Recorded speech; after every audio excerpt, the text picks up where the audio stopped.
जिनकी आंतें बहुत कमज़ोर है, किसी को तो कब्ज है, किसी को गैस एसिडिटी आदि है, और किसी को कोलाइटिस है। कोलाइटिस के रोगी भी इसकी गिरफ्त में बहुत जल्दी आ सकते हैं जिनकी आंतें कमज़ोर हैं। कोई भी चीज़ जाएगी अंदर तो वो तो पेट में जाएगी, फिर आंतों में जाएगी, फिर लीवर पर असर करेगी, पूरे शरीर पर असर करेगी। आंतें कमज़ोर हैं तो क्या करें? ये बहुत महत्वपूर्ण बात है, इसके ऊपर मैं बहुत गौर आप करते हुए कुछ कहना चाहता हूँ। देखो, आंतों की कमज़ोरी के लिए एलोपैथी में तो कुछ है नहीं। वैसे लीवर के लिए, किसी भी चीज़ की कमज़ोरी के लिए उनको बोलो कि मेरी लंग कमज़ोर है, मुझे दवाई दे दो, एलोपैथी में कोई दवाई नहीं। उनको बोलो मेरा हार्ट कमज़ोर है, इजेक्शन फ्रैक्शन कम हुआ है, तो कोई दवाई दे दो, उनके पास नहीं। पेनक्रियाज की कमज़ोरी के लिए, लीवर किडनी की कमज़ोरी के लिए, आंतों की कमज़ोरी के लिए, हड्डियों की कमज़ोरी के लिए एलोपैथी में दवाई नहीं है। मैं आगे उस पर, हड्डियों पर भी आऊँगा। अभी मैं आंतों पर आ रहा हूँ, क्योंकि कोई भी जो है वायरस जाता है तो सीधा आंतों पर असर करता है। इसको बचाने के लिए क्या करें? तो इसके लिए सबसे अच्छा उपाय तो है आप अनार खाएं।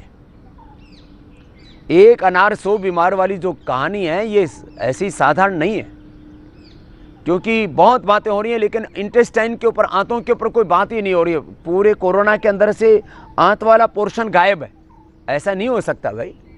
आंतों को आपको, ये अनार का तो यहाँ तो आप पेड़ ही देख रहे हो, उसके ऊपर अनार नहीं लगे हुए हैं, लेकिन वो अनार जो है पूरे महाराष्ट्र में, पूरे गुजरात में, पूरे कर्नाटक में, कुछ भाग तेलंगाना आंध्रा का वहाँ पर, अब तो राजस्थान में भी बहुत जगह लोगों ने बोल लिया है। पहले कंधार से अनार आता था और अब अपने देश में बहुत अनार होता है, कोई अनार की कमी नहीं है। तो आप अनार खाइए। अनार से आपकी आंतें मजबूत हो जाती हैं, आपका लीवर अच्छा हो जाता है, आपका स्टोमक अच्छा हो जाता है। और ये बात मैं आपको इसलिए कहता हूँ, मैंने आयुर्वेद में तो पढ़ा, वहाँ पर भी हम दाढ़ी महोत्सव से लेकर के अनार की अनेक औषधियाँ बनाते हैं, लेकिन हमारे गुरुजी अनार बहुत खाते थे, मैंने भी खाना शुरू किया। मैं पूरे देश दुनिया में घूमता हूँ। आपकी जानकारी के लिए, ज़िंदगी के ये 50 पार करने के बाद मैं आपको कह रहा हूँ कि 20 लाख किलोमीटर से ज़्यादा मैं घूमा हूँ, कभी भी मुझे पेट का कोई इन्फेक्शन नहीं हुआ। कोई फूड पॉइजनिंग, फूड इन्फेक्शन, पता नहीं क्या क्या होते हैं लोगों को, उल्टी, दस्त, बुखार, दुनिया भर की चीज़ें। भगवान की कृपा से एक बार भी कोई समस्या नहीं है। पिछले कई वर्षों से मैं सुबह आंवला एलोवेरा पीता हूँ, गिलोय पीता हूँ, एक डिसिप्लिन लाइफ जीता हूँ, योगाभ्यास करता हूँ, प्रसन्न रहता हूँ, और 4 से 6 घंटे की नींद जैसा रिक्वायर्ड होता है वैसा लेता हूँ।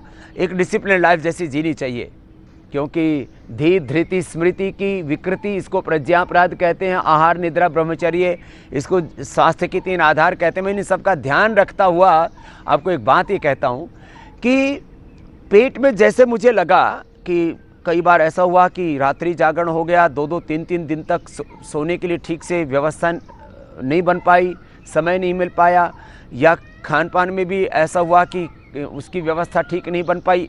तो जब ऐसा लगा कि पेट में थोड़ी गड़बड़ है, अनार खा लिया, ठीक एकदम से इंस्टेंट बेनिफिट।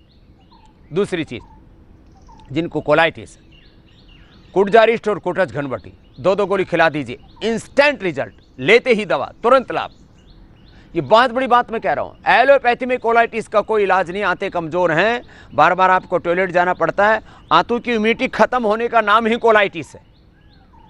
ये जो कोलाइटिस, सोराइसिस, अर्थराइटिस, ये जो हेपेटाइटिस, ये जो शब्द बोले जाते हैं, ये इसका मतलब है आपके उस अंग की इम्यूनिटी कमज़ोर हो गई। हड्डियों की इम्यूनिटी कमज़ोर हो गई है तो आपको अर्थराइटिस हो जाता है। उसके लिए फिर शिलाजीत, अश्वशिला, अश्वगंधा, और फिर अलग अलग प्रकार के गुग्गल, योगराज गुग्गुल, महायोगराज गुग्गुल, सिंहनाथ गुग्गुल, लाक्षादि गुग्गुल, ये देते हैं। और उसमें अश्वगंधा, शतावर, सफ़ेद मूसली, ये भी सब प्रकार की इम्यूनिटी को, और ख़ास करके यदि हड्डियाँ कमज़ोर हैं तो फिर उसमें वातारी देते हैं। ये बता ही देता हूँ, साथ साथ में चंद्र प्रभावटी भी देते हैं, पीड़ांतक देते हैं।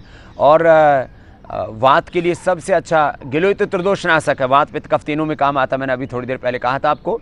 लेकिन गिलोय, निर्गुंडी, रासना, ये तीनों आपको पतंजलि चिकित्सालयों में मिलते हैं। गिलोय, निर्गुंडी, रासना का काढ़ा आप पी लेते हैं, साथ में एलोवेरा भी इसमें मिला देते हैं।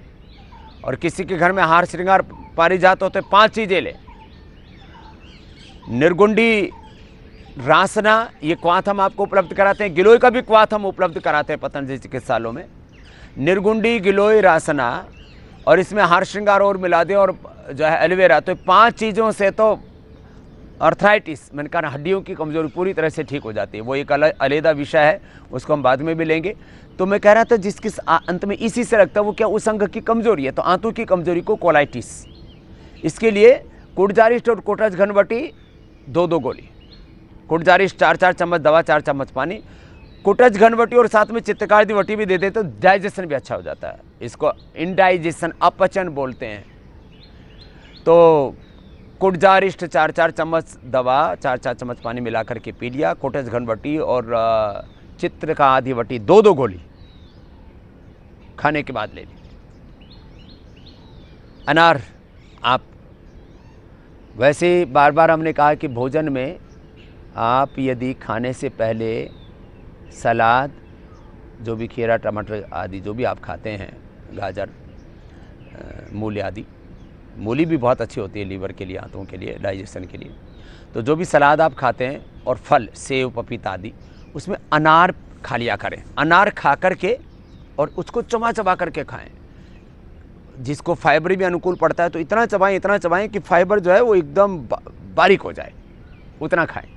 और किसी को फाइबर अनुकूल नहीं पड़ता, किसी को बहुत ज़्यादा कोलाइटिस के साथ साथ में अल्सरेटिव कोलाइटिस है, आंतों से खून भी बहता है, तो उसमें आप बहुत अच्छे से चबा करके और फिर जो उसका फाइबर है उसको आप थूक सकते हैं, उसको निकाल सकते हैं। और फिर उसके बाद भोजन किया करें। और भोजन में जिनको कोलाइटिस है उनको घी, मीठा और दूध, 3 चीज़ें बंद करनी पड़ेंगी। खैर, फिर जिनको बहुत ही ज़्यादा कोलाइटिस है उसके लिए गंगाधर चूर्ण, बिल्वादी चूर्ण 100 ग्राम, शंख कपर्तक मुक्ता शुक्ति 10 ग्राम, मोती पिष्टी 4 ग्राम। इसमें कामदुधा भी आप मिला सकते हैं 10 ग्राम। शंख कपर्तक मुक्ता शुक्ति कामदुधा 10 ग्राम, मोती पिष्टी 4 ग्राम और गंगाधर बिल्वादी चूर्ण 100 ग्राम। ये पाउडर सुबह शाम खाते हैं तो आपका कोलाइटिस अच्छा हो जाता है। तो आंतों की कमजोरी के लिए मैंने आपको कंप्लीट पैकेज दे दिया है। दोस्तों, आज डॉक्टर साहब ने हम सभी लोगों को स्वास्थ्य से संबंधित बहुत ही शिक्षाप्रद जानकारी दी है। आशा करता हूं कि यह स्वास्थ्य संबंधी शिक्षाप्रद जानकारी आप लोगों को अवश्य पसंद आई होगी। तो दोस्तों, अगर यह वीडियो आप लोगों को पसंद आया हो तो वीडियो को लाइक करें और अधिक से अधिक लोगों को शेयर भी करें, जिससे और भी लोग यह शिक्षाप्रद स्वास्थ्य संबंधी जानकारी का अपने जीवन में लाभ उठा सकें। और दोस्तों, अगर आपने अभी तक हमारे चैनल को सब्सक्राइब नहीं किया है तो आप हमारे चैनल को तुरंत सब्सक्राइब भी कर लें, जिससे आप लोगों को नोटिफिकेशन के माध्यम से हमारे यह शिक्षाप्रद वीडियो तुरंत प्राप्त होते रहें और आप इसी तरह स्वास्थ्य संबंधी शिक्षाप्रद जानकारियों का लाभ उठाते रहें। दोस्तों, कल फिर डॉक्टर साहब के किसी स्वास्थ्य संबंधी शिक्षाप्रद वीडियो के साथ आप लोगों के समक्ष फिर से प्रस्तुत होंगे। तब तक के लिए नमस्कार।